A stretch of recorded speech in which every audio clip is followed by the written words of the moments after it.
Wait, people celebrating in this economy? People happy, ecstatic? In fact, well, something big must have happened, and indeed, something big did happen. In what is being called perhaps the biggest win for organized labor in a generation, the first ever successful unionization of an Amazon warehouse has happened in Staten Island. Amazon, down goes to Amazon, I guess, to some extent. They don't seem to like it. So let's give you the details.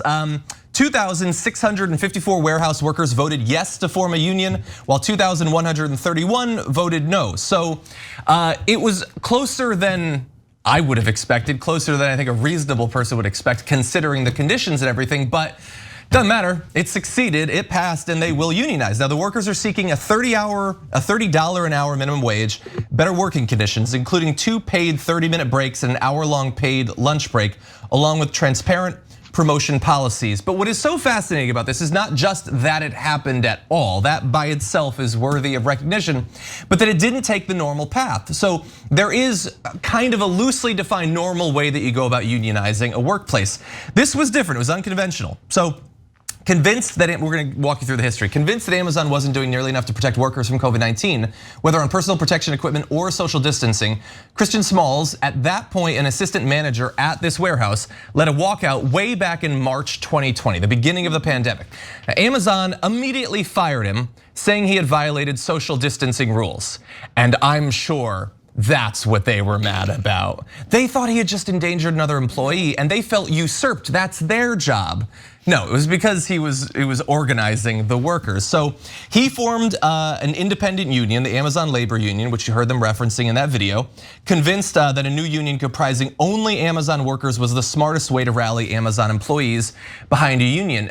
In most cases, including in previous attempts to unionize Amazon, there's been an attempt to join up with another like retail worker union. This was a totally from the ground up independent effort. And from the very beginning, Amazon was not just opposed to this, obviously they're gonna do that, but take a look at how they tried to take down this effort at unionization.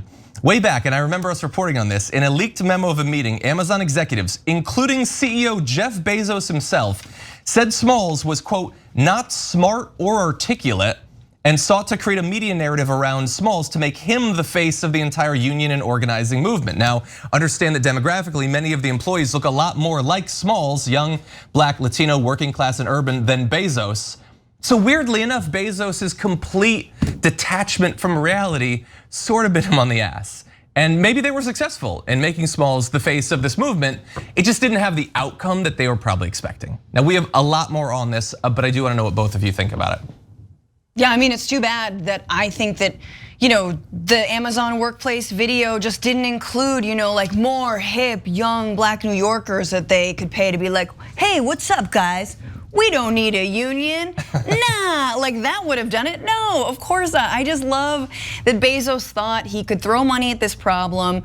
He can't. And I love how grassroots this entire effort was. And I wanna just point out a couple of things, which is that this largely went under the radar of a lot of mainstream media outlets, Twitter, just generally like people knew it was happening. I think organizers obviously were on the ground, knew it was happening. Bezos knew it was happening.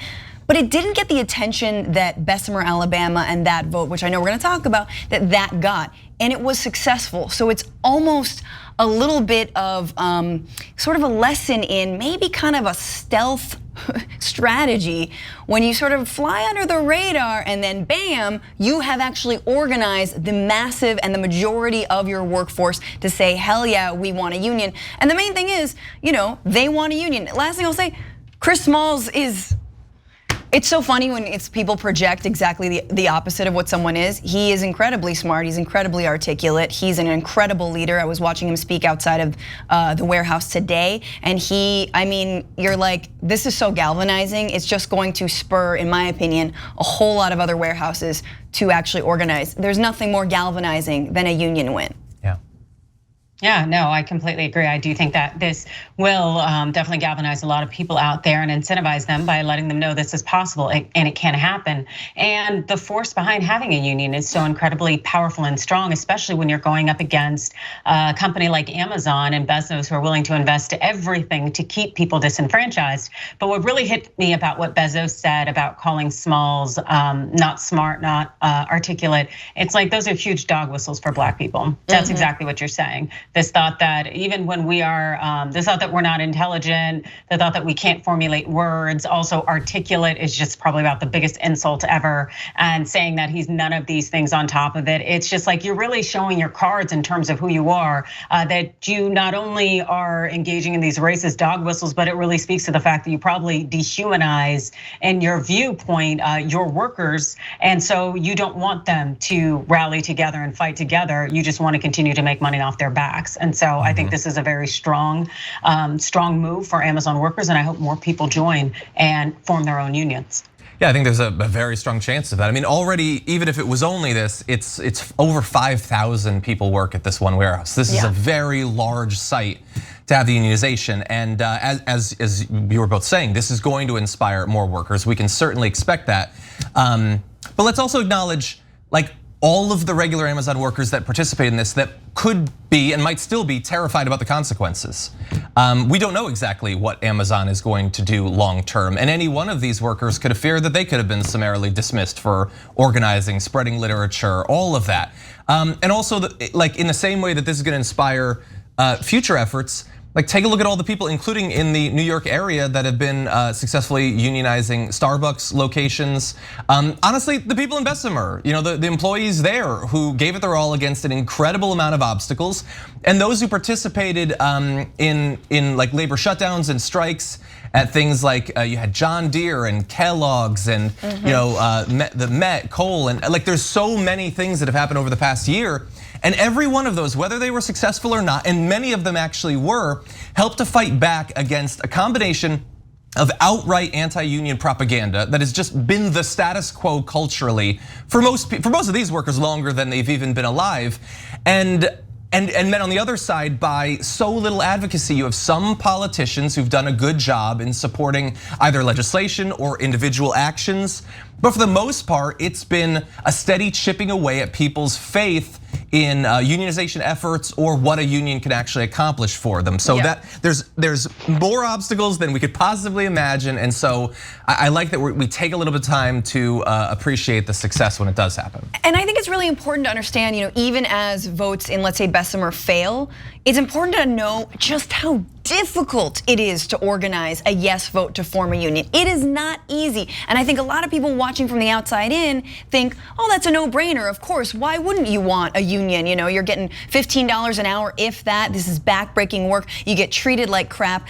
But there are so many ways and reasons, and the propaganda is not easy to evade. But it's like, look, if you have a union, you won't have a flexible schedule. If you have a union, you can't work here seasonally. If you have there's all kinds of myths and lies that a lot of employers invest in. So it is no small feat, to say nothing of, well, the dues, so scared about dues, and all the ways. So I just want to appreciate, a lot of people I've seen online are like, who the hell would vote against this? There's a lot of reasons workers think that it is too much for them in their already sort of over-squeezed, sort of overexploited, lives with their families, work, whatever it is. They're like, maybe a union isn't for me.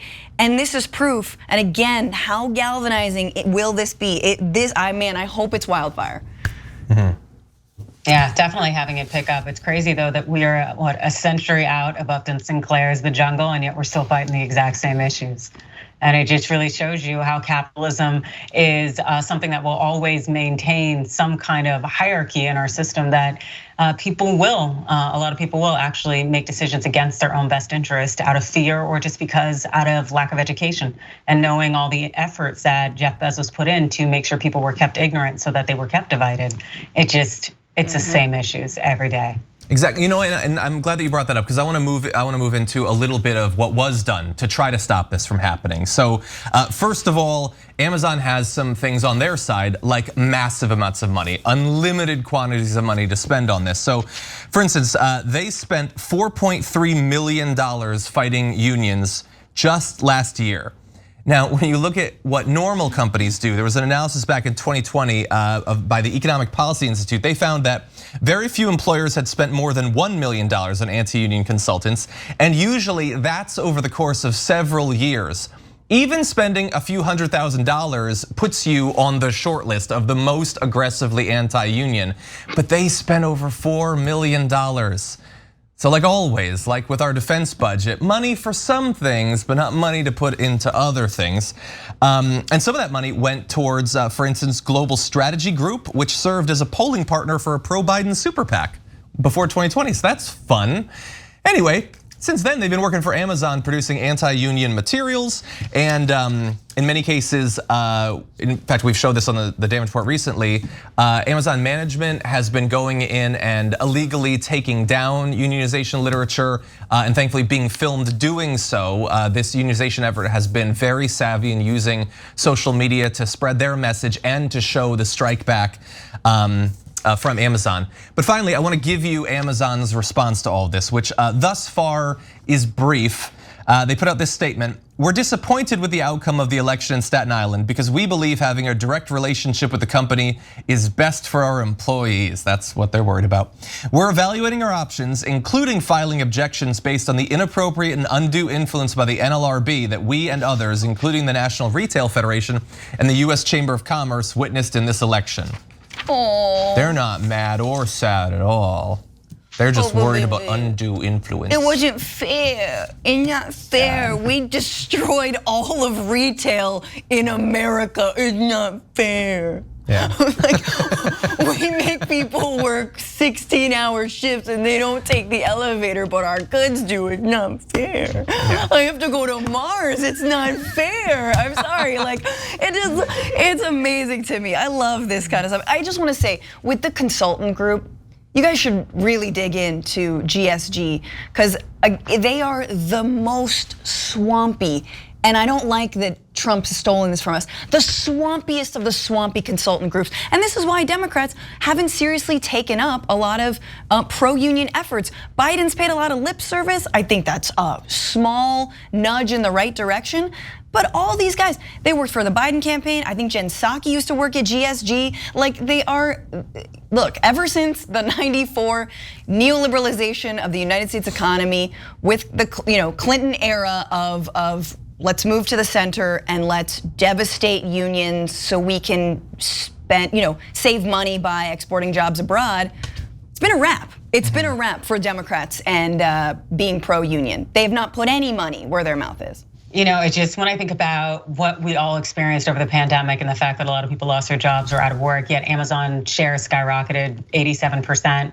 And I think it ended up being like $86 billion for Bezos at the end of the day. It just really speaks to the level of greed. The fact that these people were out here jeopardizing their lives to make sure that people across the United States had access to all sorts of goods in their homes so that they didn't have to leave them. Yet the response is to keep people even more disenfranchised and to be so upset about the fact that people are now empowered and working together to ensure that their interests are looked out for. It's just the greed, it's astronomical. Yeah. It's ridiculous. 100%, and I hope more people can see this dichotomy. Like, there is this growing lionization of billionaires that I never understand, but like the love for Elon Musk. Bezos doesn't get quite as much of it, but he tries to look cool in his social media and go into space and everything. But like who do you actually think is fighting on your side? You think Elon Musk really cares about, it's people like this. John kicking the hornet's nest don't early DM in the me. broadcast. I'm not interested in it, but do you get that we live in a world where Bezos could literally be gazing down at our planet from his private spaceship, thinking about how entitled these workers are? That's the world we live in. Whose side are you gonna be on? I know being in space would be cool, but that's not the right answer in this case.